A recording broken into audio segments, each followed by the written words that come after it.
Hello and welcome to another video by Joe Touchall.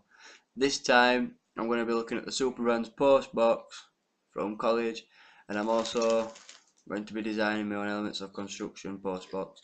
Basically, I need to discuss why I think Adidas targets the grime scene and how it's good business for them.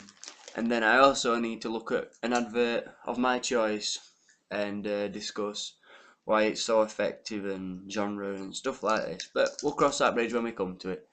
So, for now, in my personal opinion, I think Adidas target the grime scene because, well, grime is youth culture.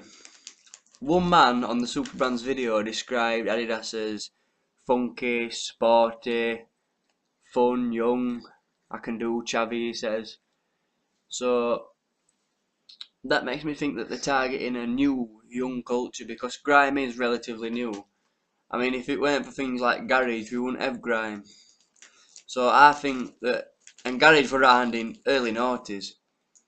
So I think that grime is a major marketing opportunity for Adidas because it's new and it's exciting, grime, and it actually has worked. If you look, at grime videos like Devlin or Skepta and stuff, and they're all always wearing some sort of Adidas or maybe some a bit smarter.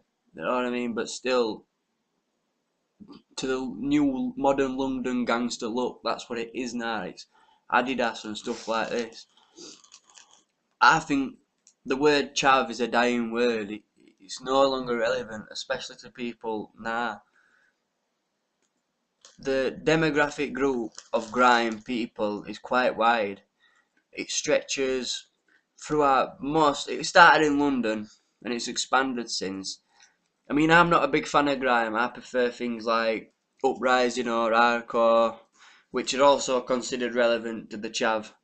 But I don't think like that. I think that grime is definitely a young thing. So obviously Adidas has always targeted young people, really.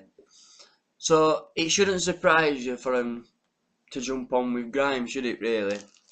And I would say that grime and Adidas have made each other as popular and even more popular.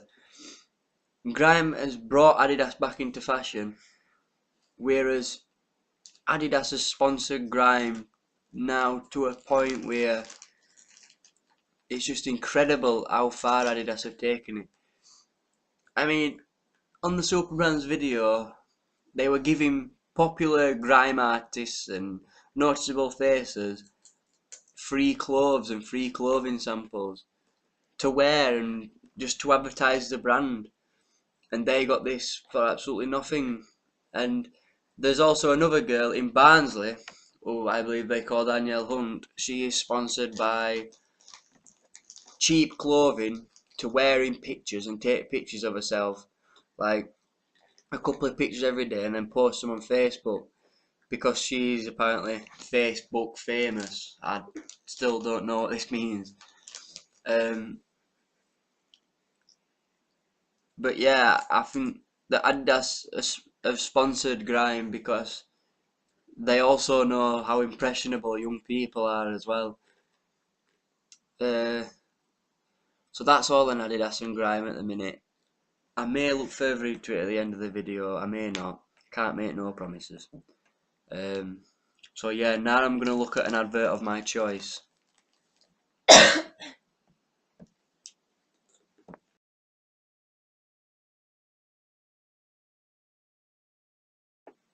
Right, I decided to look at Halo 5's new trailer for my advertisement.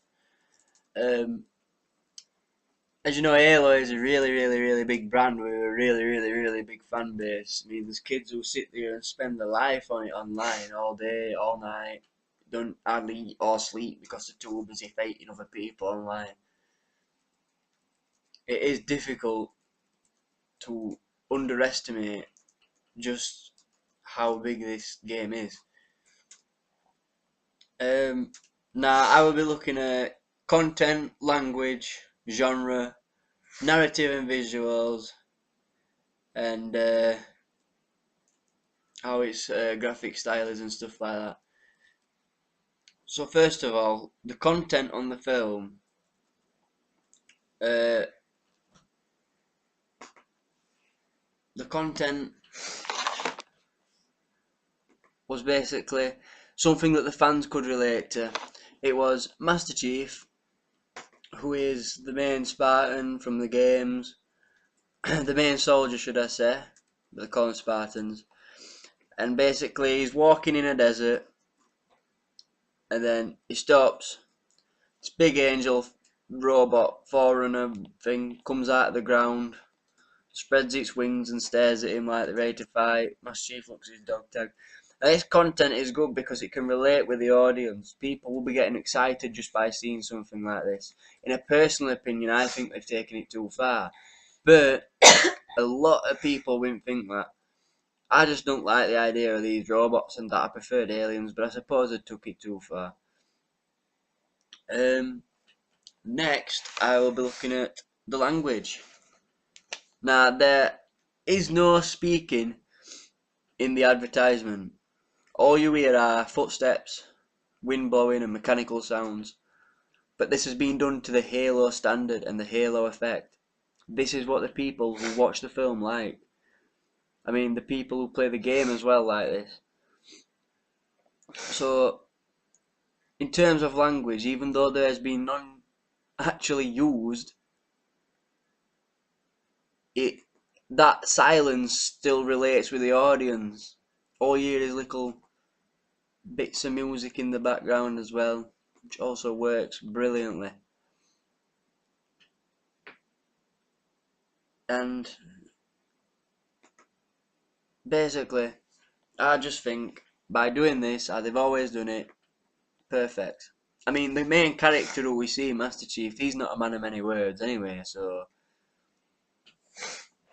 And then if you look at genre, well, Halo is a sci-fi game.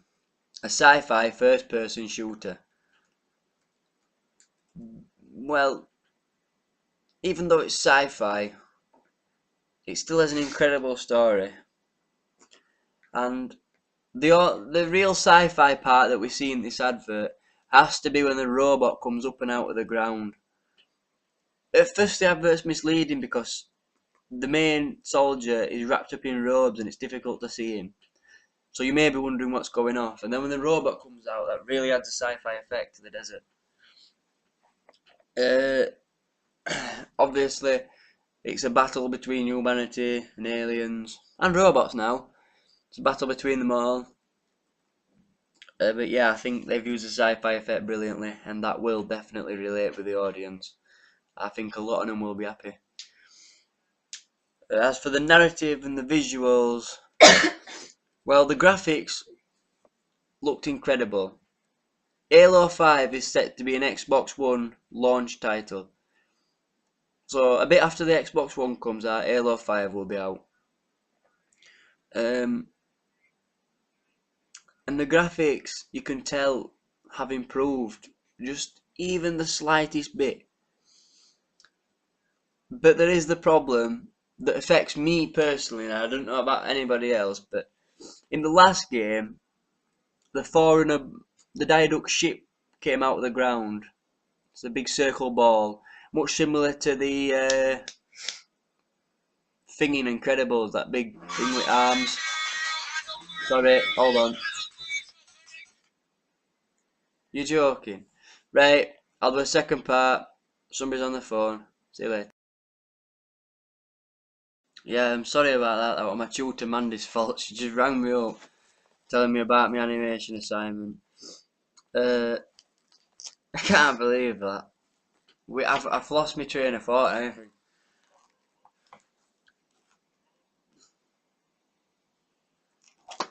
Right. As for the narrative, how it was written and stuff like that, I think it was wrote quite well. Like, they've really put some thought into this trailer. Even though it's only 2 minutes long, They still thought about what they can show and what they can't show. Now, as my point with the last Halo, when the ship on the advert, on the Halo 4 advert, comes out of the ground, I thought that was just a normal enemy. And it turns out that was the big boss at the end. So I'm hoping on Halo 5, the big boss is not going to be the angel thing we see coming out of the ground. Because if it is, I'm done with Halo. I've finished. Give over. I'm not going to have none no more. Because I don't see point when it keeps showing you boss at every trailer. What's the point? What is the point? You know what I mean? And I've just shut my book. Like, that was silly.